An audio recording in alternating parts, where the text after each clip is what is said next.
Madame, Monsieur, bonsoir. Merci de nous rejoindre à la une de l'actualité.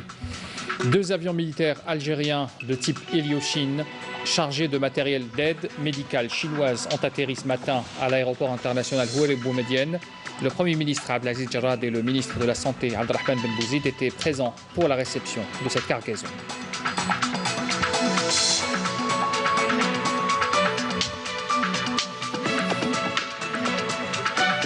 Le nouveau bilan de la pandémie en Algérie, 69 nouveaux cas confirmés.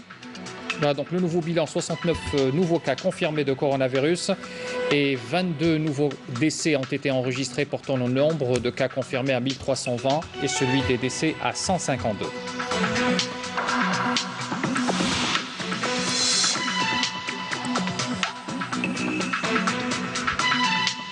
Les ministres de la Santé et de la Communication à la rencontre du personnel soignant de l'hôpital Mostafa Bachar.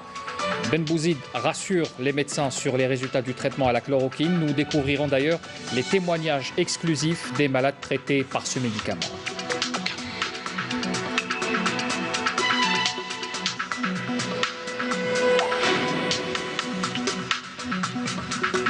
Le plus grand format de ce soir est consacré à la plus grande base de maintenance aéronautique en Afrique. Elle est située à Alger, à Dar el-Beida. Les avions y sont entretenus, démontés et réparés. Un travail de précision qui demande du savoir-faire et de la concentration.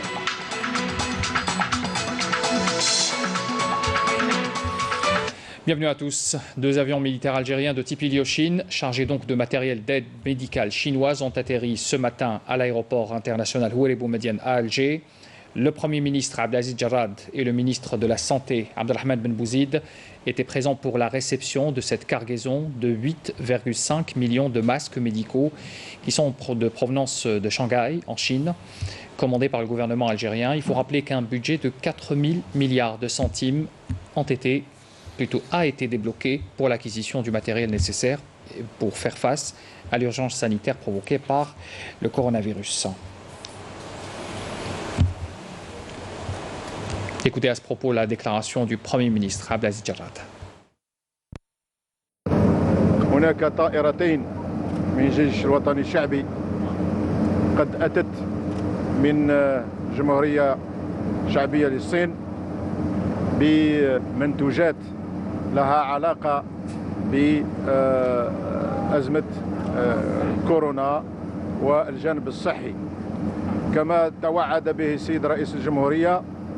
فنقلت هذه الطائرتين من نوع إليوشين مئات الآلاف من البضائع، منها إذا سمحتم ذكر 8,500,000 كمامة ذات 3 مطويات وأقنعة من نوع FPP2 خاصة بالأطباء. كلفت الميزانية للبلاد $4,000,000 و950,000. فهذه ما هي إلا بداية. فطول هذا الشهر ستأتي كذلك بعض المنتوجات الطبية في طائرات من هذا النوع. ففي شهر أفريل يعني في الأسابيع الآتية إن شاء الله 100 مليون من الكمامات، 1,000,000 لباس كلي مخصص لسلك الأطباء، 20,000 مجمع للكشف ما يسمى بالكيت دو ديبيستاج، و20,000 مجمع لنقلها لكيت دو ترانسبور. كل هذه الأشياء إن شاء الله ستأتي في هذا الشهر. أما في الأشهر على قصير المدى كذلك سنأتي بمختلف أنواع الأدوية والوسائل التي تمكن مستشفيات بالتكفل بالأطباء وبأعوان الصحة وبالمواطنين الذين يعانون من هذا المرض الذي سننتهي منه إن شاء الله طال الزمن أو قصر. Par ailleurs, le Premier ministre Abdelaziz Jarrad a tenu à remercier l'institution militaire et à saluer ses efforts dans la prévention et la lutte contre la propagation du Covid-19 en Algérie. On l'écoute. أريد بهذه المناسبة أن أحيي الجيش الوطني الشعبي على عملهم هذا. في 48 ساعة استطاعوا أن يذهبوا إلى الصين وأن يأتونا بهذه البضائع. كما أهني السلك الأطباء وأعوان المستشفيات على عملهم القيم الذين يعملون بدون هوادة لحماية المواطنين وحماية المصابين.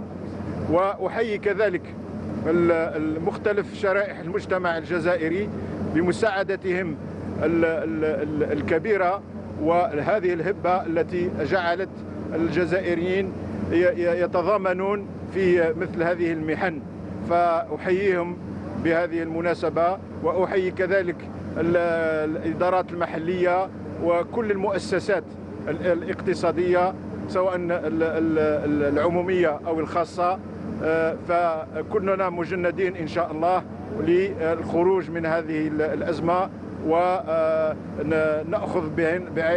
العبر من هذه التجربة. وتحيا الجزائر. Notez également cette instruction du Premier ministre Abdelaziz Jarrad. Il a émis donc ce dimanche une instruction à l'adresse des membres du gouvernement et des walis à l'effet d'assurer les meilleures conditions d'encadrement et de gestion des dons issus de l'élan de solidarité exprimé par les particuliers et les opérateurs économiques aussi bien à l'intérieur du pays qu'à l'étranger, pour lutter contre la propagation du coronavirus. Alors concernant les ressortissants algériens à l'étranger, les partenaires économiques de l'Algérie, les associations et organisations non gouvernementales étrangères souhaitant effectuer des dons, ils seront orientés vers les postes consulaires et diplomatiques qui auront pour mission de recenser ces dons et d'arrêter les modalités de leur acheminement.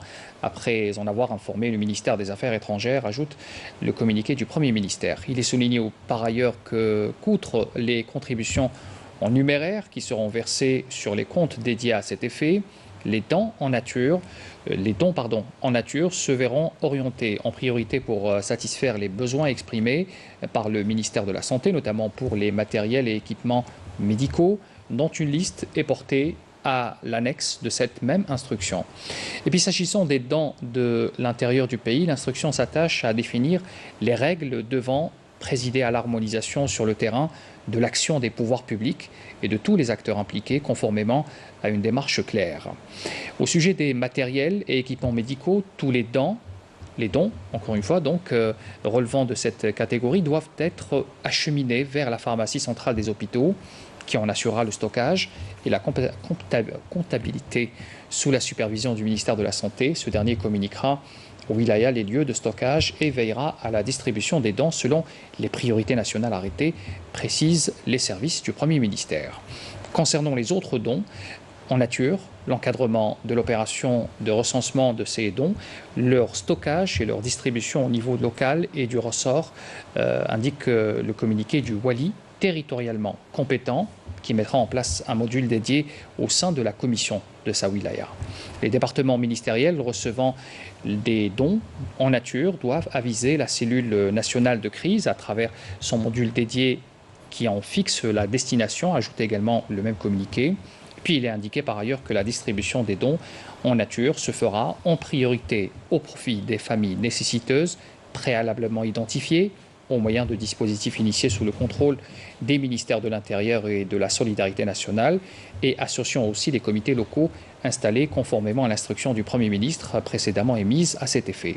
Par ailleurs, à titre exceptionnel, le ministère du Commerce et les responsables des services de sécurité ont été instruits en vue de mettre les produits alimentaires d'entretien et d'hygiène non périmés et ayant fait l'objet de saisies à la disposition des walis dans le cadre du même dispositif.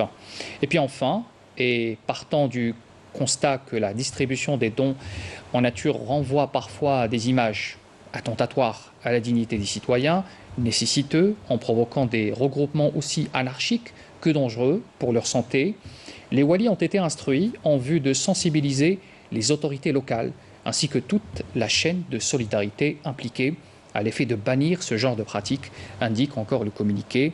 À ce titre, il appartient aux responsables locaux de privilégier en toutes circonstances le mode de distribution direct sur les lieux de résidence des familles ciblées dans le même sillage et pour éviter toute forme de stigmatisation des personnes, des familles et notamment des enfants en situation de précarité sociale. Ces mêmes responsables sont appelés aussi à mettre fin à la médiatisation des opérations de distribution de produits, conclut encore le communiqué des services du Premier ministre.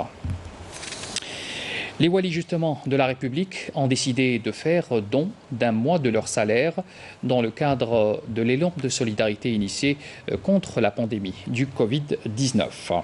Sachez également que l'ancien président de la République, Lamine Zerouel, a fait don d'un mois de sa pension de retraite pour contribuer à l'effort national de lutte contre la propagation du coronavirus, selon ses proches.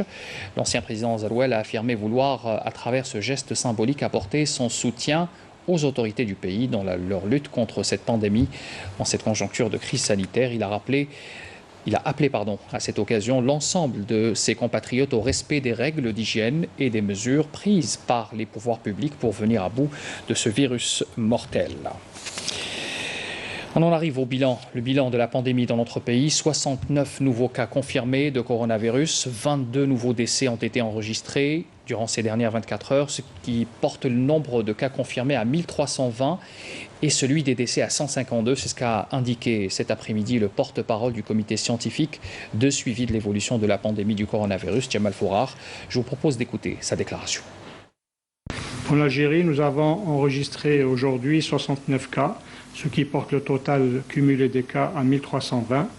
Et tous les cas confirmés sont donc répertoriés à travers 43 wilayas. Le nombre de personnes qui ont été guéries et sorties donc, est à ce jour de 90. Et les personnes également qui ont été mises sous protocole donc, de traitement est de 626 malades. Il faut savoir que nous avons actuellement 46 personnes en réanimation médicale, ce qui correspond à 3% de l'ensemble des cas hospitalisés, ce qui est loin des 5% au niveau mondial. Tous les cas hospitalisés sont actuellement suivis et donc feront l'objet de sorties de guérison, de sorties dans les jours à venir. Nous avons actuellement au moins 6000 respirateurs, ce qui correspond à autant de lits, donc 6000 lits de réanimation.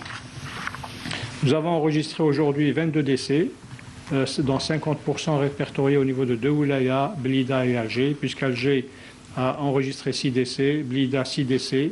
2 décès ont été enregistrés à Borj-Bouararij et 1 cas dans les wilayas suivantes, Tipaza, Ain Defla, Tebessa, Chlef, Adrar, Relizan, Tizi Ouzou et Annaba. Donc, de ce fait, avec les 22 cas de décès enregistrés à ce jour, donc le nombre cumulé de décès est de 152 décès répartis à travers 30 wilayas. Dans l'actualité aussi, le ministre de la Communication, porte-parole du gouvernement, Ammar Belhimer, et le ministre de la Santé, de la Population et de la Réforme hospitalière, Abdelrahman Ben Bouzid, se sont rendus à l'hôpital Mustafa Bacha à Alger à la rencontre du personnel soignant qui est au chevet des malades atteints du Covid-19. Les ministres ont d'abord tenu à apporter leur soutien en cette période difficile. Et puis le ministre de la Santé, de son côté, a souligné que le traitement à base de chloroquine est en train de donner de bons résultats. Je vous propose d'écouter sa déclaration. Le protocole thérapeutique à base de chloroquine associé à certains antibiotiques a prouvé son efficacité, ce qui encourage le corps médical à le généraliser aux personnes atteintes de coronavirus. Comment se portent les patients donc atteints du Covid-19 qui sont traités à la chloroquine? Voici des images exclusives de la télévision algérienne, des images du CHU de Mustafa Bacha qui rapportent donc des témoignages des malades guéris ou qui sont en cours de guérison du coronavirus. Le reportage est signé Wassila Bouchareb, le commentaire est de Amal Bouarba.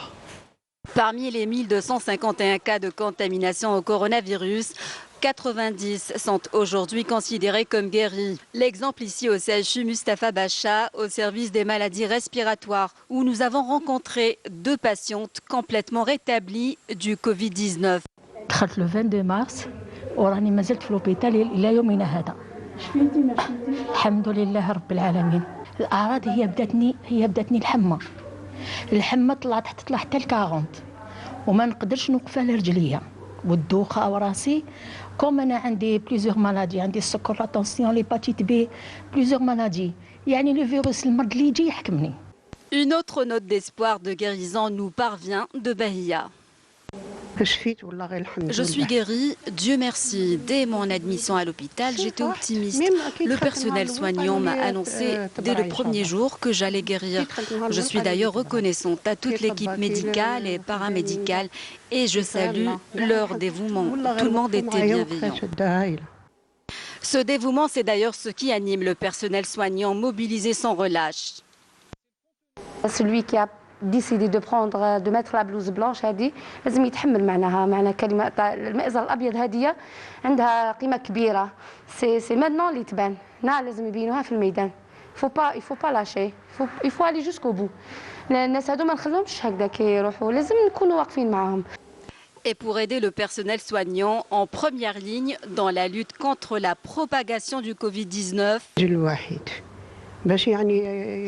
si j'ai un seul message à lancer, c'est qu'il faut rester chez soi. Il faut respecter le confinement sanitaire, restez chez vous. Respecter les mesures barrières et le confinement sanitaire, des règles d'or en ces temps de coronavirus. Et puis les nouveaux horaires de confinement sont entrés en vigueur, le confinement obligatoire.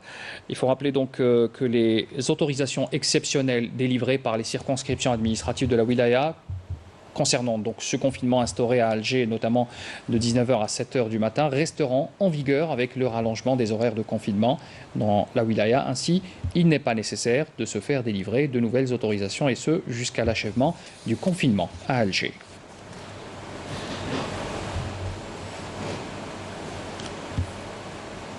Il est l'heure de l'appel à la prière pour Salat el-Maghrib pour Alger et ses environs. On se retrouve tout de suite après.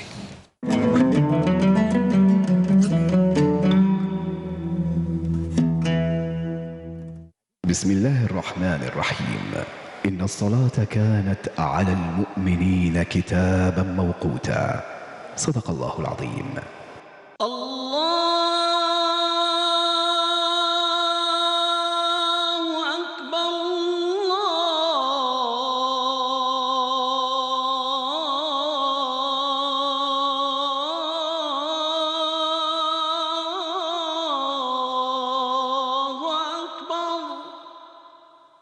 أشهد أن لا إله إلا الله أشهد أن لا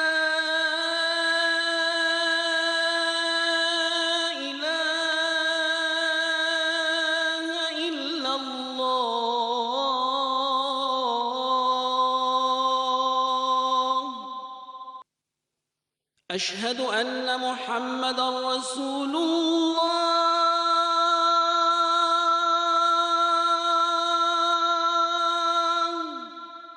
أشهد أن محمدًا رسول الله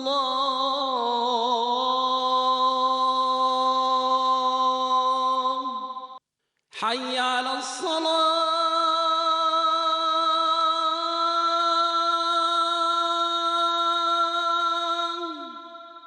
حي على الصلاة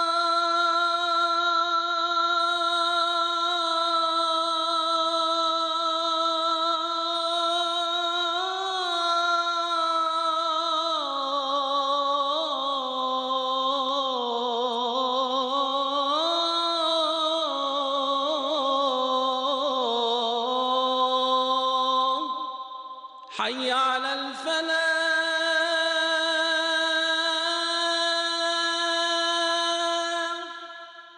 حي على الفلاح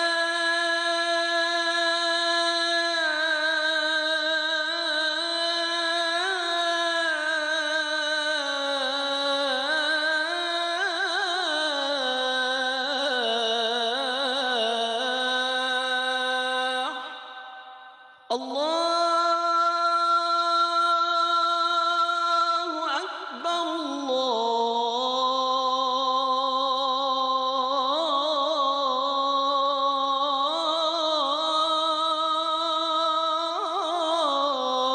الله أكبر لا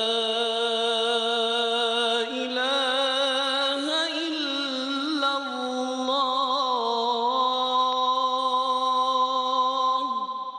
اللهم رب هذه الدعوة التامة والصلاة القائمة آت محمدا الوسيلة والفضيلة والدرجة الرفيعة وابعثه اللهم مقاما محمودا الذي وعدته. تقبل الله صلاة الجميع. Il est l'heure de retrouver l'invité de ce 19h qui est avec nous à partir des États-Unis. Nous avons le plaisir de l'avoir donc avec nous et l'honneur aussi. Professeur Nordin Melikchi, bonsoir. Bonsoir, Allah yarabla tout le monde. Alors merci à vous de prendre la parole et de nous donner votre ressenti par rapport à ce qui se passe en ce moment. Vous êtes certes aux États-Unis, mais votre cœur est ici, en Algérie. Comment vivez-vous d'abord ces jours difficiles, professeur? Bonsoir tout le monde. Comme vous venez de le décrire, c'est des jours qui sont difficiles pour tout le monde. Donc je les vis un peu comme tout le monde. Il y a une pandémie mondiale donc, qui touche le monde entier. L'Algérie n'est pas à l'abri de cette pandémie. Et donc on vit ça difficilement, mais avec un cœur, comme vous venez de le dire, en Algérie, parce que nos familles, nos voisins, nos cœurs sont là-bas, nos racines. Et bien évidemment, ce qui se passe ici aussi aux États-Unis, là où on vit tous les jours, et donc on vit ça avec difficulté, mais avec sagesse et calme aussi, si on peut, autant que possible. Justement, professeur, vous êtes aux États-Unis en ce moment. Ce pays est fortement frappé par la pandémie. Au fil des semaines, c'est devenu carrément le foyer de cette maladie. Est-ce que les Américains ont peur? Est-ce qu'ils redoutent le pire pour les jours à venir? Oui, je pense que tout le monde je ne peux pas mesurer la peur des Américains, mais je pense que tout le monde a un peu peur de ce qui se passe, parce que vraiment, on vit une situation extraordinaire, une situation qu'on n'a pas connue auparavant.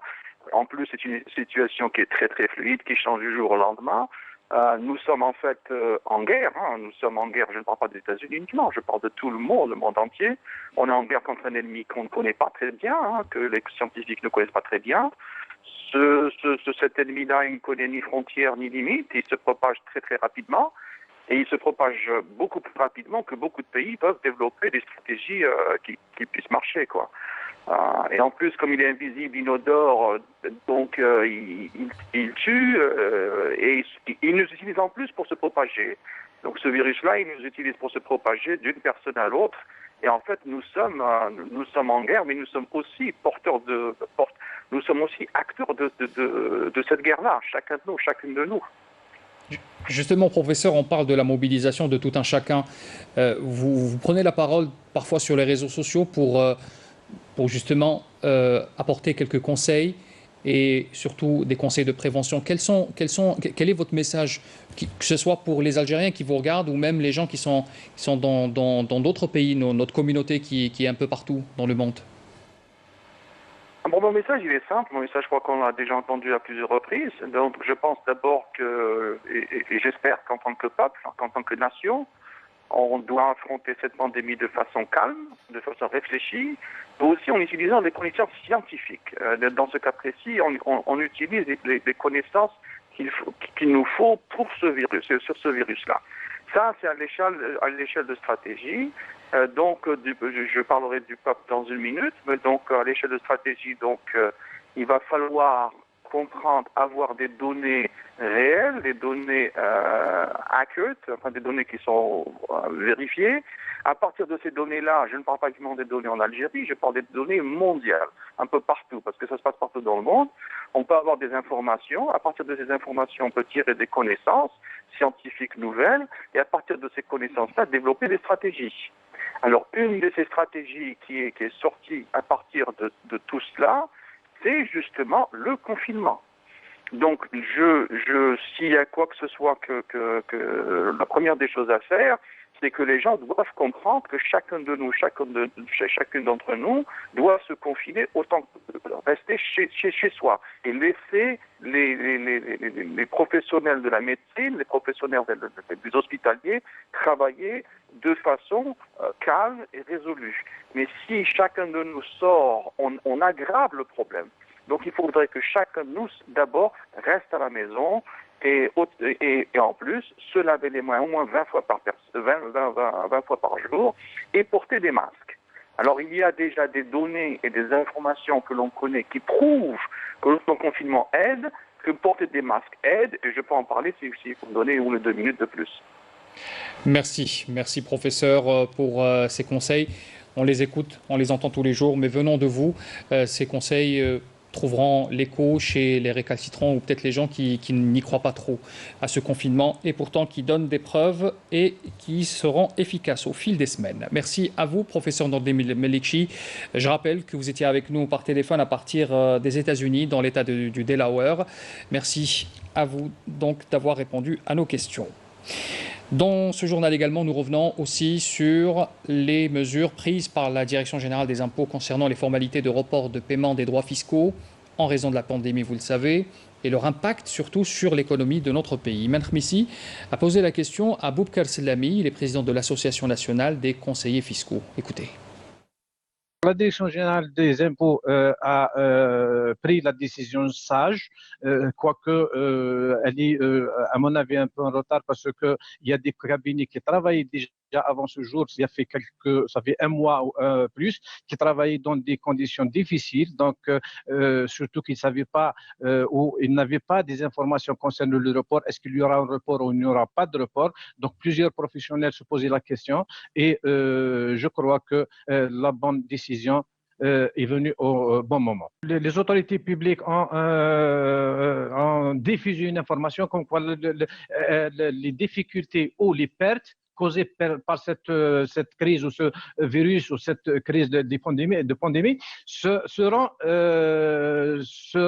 aidées par les autorités publiques. Mais il y a une partie concernant le chiffre d'affaires, donc parce qu'il y a des entreprises dont l'activité elle est à l'arrêt ou presque à l'arrêt concernant plusieurs entreprises. Donc il y a ça d'une part. D'autre part, il y a des difficultés fiscales. Donc il y a 2 volets. Le premier volet sera pris par le gouvernement concernant les pertes causées pour l'activité. Et le deuxième volet, je crois qu'on est devant le communiqué, c'est la partie fiscale, les charges fiscales et les obligations fiscales incombent aux entreprises. Donc, on a vu le premier pas à travers ce communiqué de la Direction générale des impôts. Donc, pour le reste, donc, on doit attendre les dispositions ou les mesures qui seront prises par le gouvernement concernant les contribuables qui ont cessé carrément leur activité suite au décret présidentiel. Donc, il y a par exemple les restaurants, les cafés, les transporteurs. Donc, il y a plusieurs activités qui sont à l'arrêt déjà. Donc, ils n'ont pas de revenus, ils n'ont pas de chiffre d'affaires, ils n'ont pas donc, ça, c'est le deuxième volet. Mais concernant la fiscalité, il y a des allègements et je crois que l'administration fiscale peut aller plus loin que ça. Le premier prototype de respirateur fruit d'un travail 100% algérien est fin prêt. C'est une course contre la montre que s'est lancée une équipe de jeunes ingénieurs de la société Gatech. C'est un appareil qui est donc fonctionnel pour peu qu'il soit homologué par les autorités sanitaires. Walid Ousfi. En seulement 20 jours, l'équipe de la société algérienne Gatech, en collaboration avec le Forum des chefs d'entreprise, a réussi à développer un premier prototype opérationnel de respirateur artificiel. Une initiative qui vient en réponse à la situation que traverse le pays actuellement et qui a pour but de répondre aux besoins de l'ensemble des organismes de santé en Algérie. Je fais le design, le calcul, la simulation, ensuite ندير un prototype à mon niveau, ناسsemblيه مع l'équipement تاعنا ونشوف اسكو كاينه ايرور ولا ما كانش ومن بعد نخرجوا avec un modèle اللي يكون ان شاء الله قادر باش نبرودويزيوه. D'ores et déjà opérationnel, ce premier échantillon permet de répondre à la situation et gérer différents cas d'urgence. Mais avant, il doit être validé par les autorités concernées. On a développé le premier prototype qui est opérationnel. Le ministère de la Santé nous a donné un avis favorable et a indiqué que nous étions sur la bonne voie. On a fait une petite pause ce vendredi pour reprendre le travail le lendemain sur un second prototype qui sera normalement opérationnel d'ici une semaine à 2.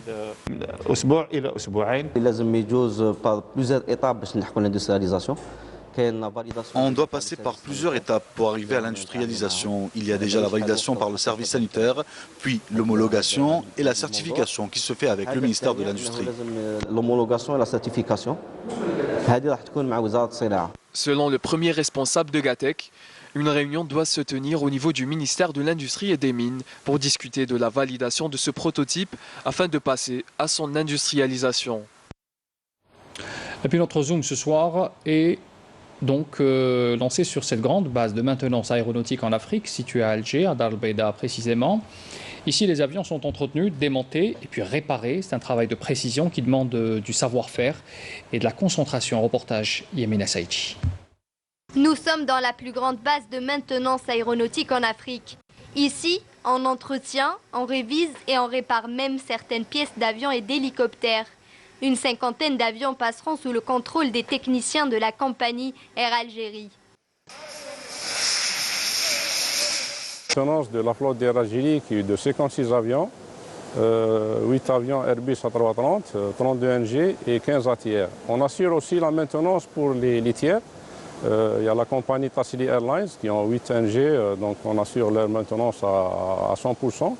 Il y a notre client MDN aussi, ils ont des C130, des liquides, donc on est en train de les assurer. Et ça c'est au niveau du hangar. Au niveau du line, on assiste les compagnies étrangères.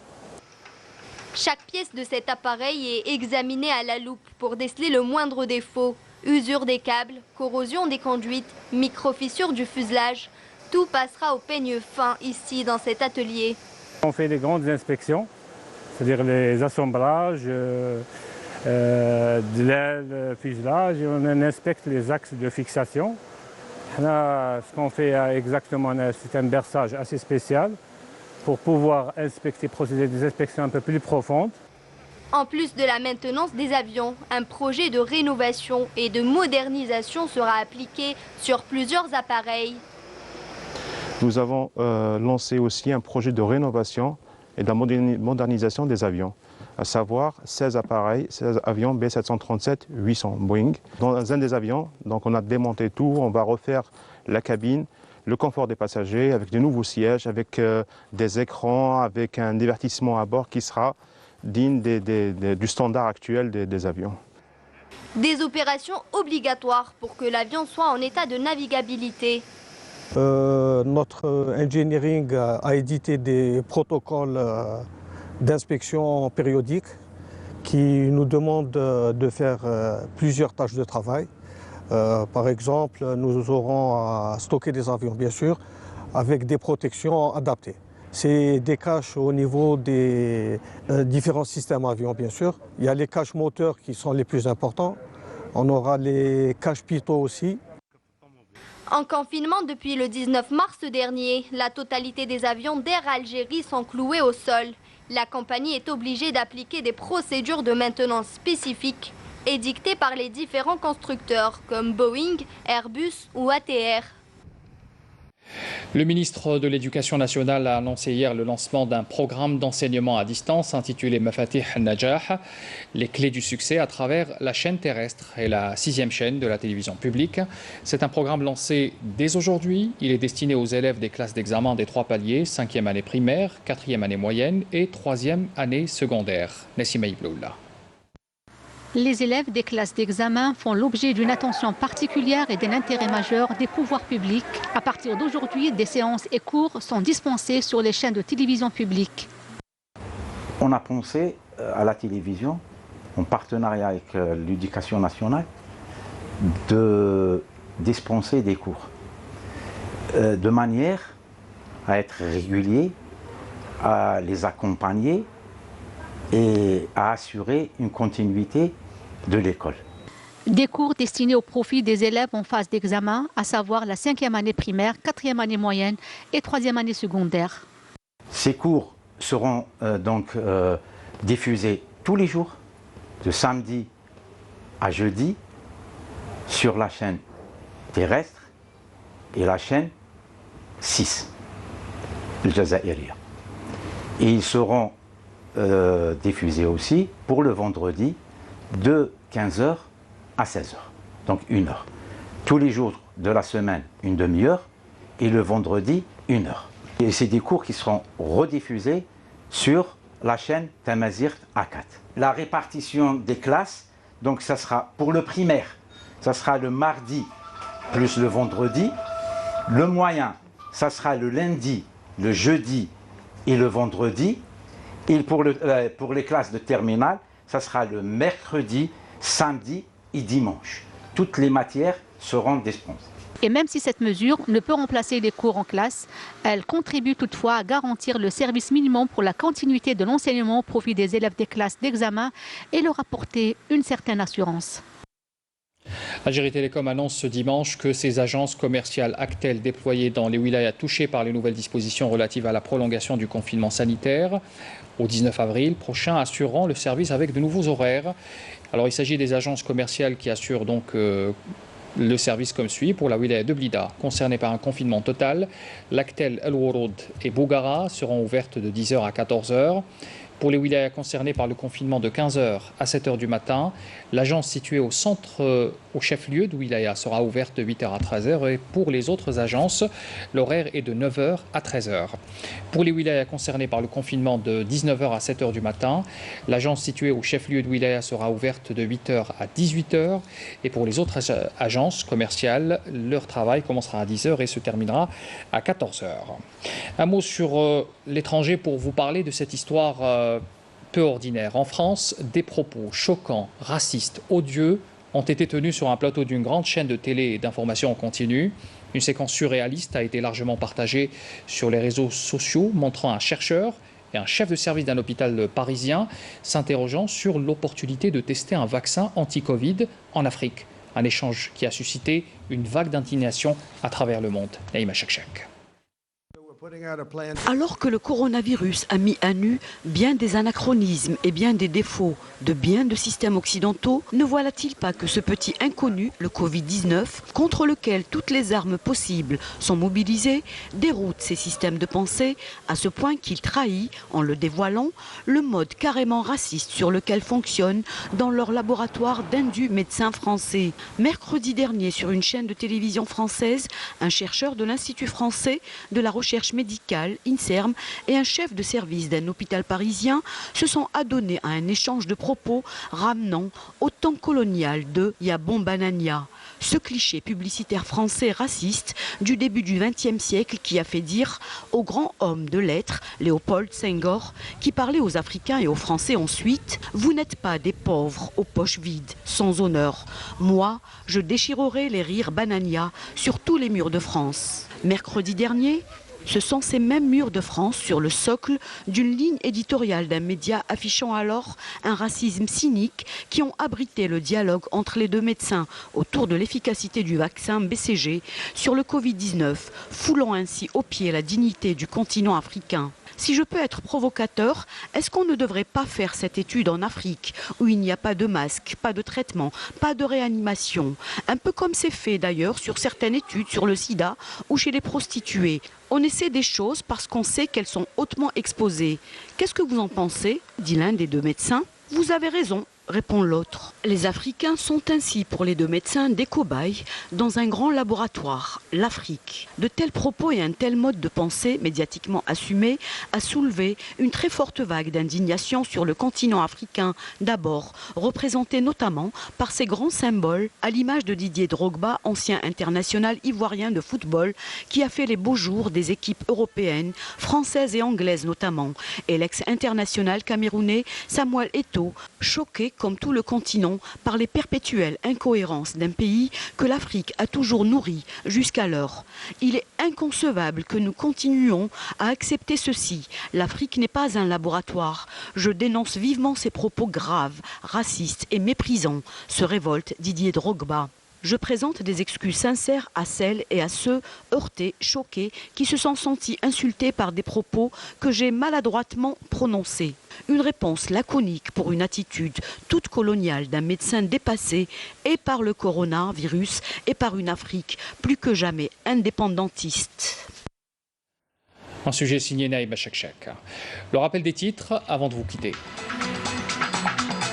2 avions militaires algériens de type Ilyushin chargés de matériel d'aide médicale chinoise ont atterri ce matin à 8h à l'aéroport international Houellebou Boumedienne.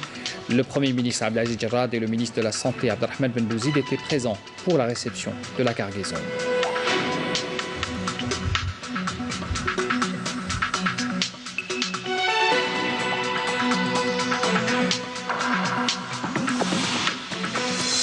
Le nouveau bilan de la pandémie en Algérie, 69 nouveaux cas confirmés de coronavirus, 22 nouveaux décès ont été enregistrés, portant le nombre de cas confirmés à 1320 et celui des décès à 152.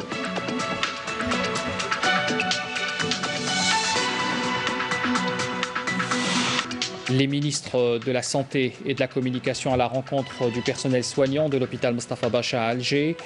Abdelrahman Ben Bouzid rassure les médecins sur les résultats du traitement à la chloroquine. Nous avons découvert d'ailleurs les témoignages exclusifs des malades traités par ce médicament.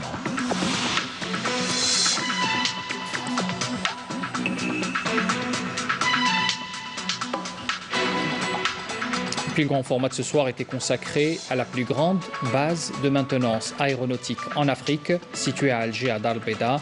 Les avions y sont entretenus, démontés et réparés, un travail de précision et qui demande du savoir-faire et de la concentration. C'est la fin de ce journal, merci de l'avoir suivi. Les adresses pour les replays s'affichent en bas de votre écran. Très bonne soirée, à demain.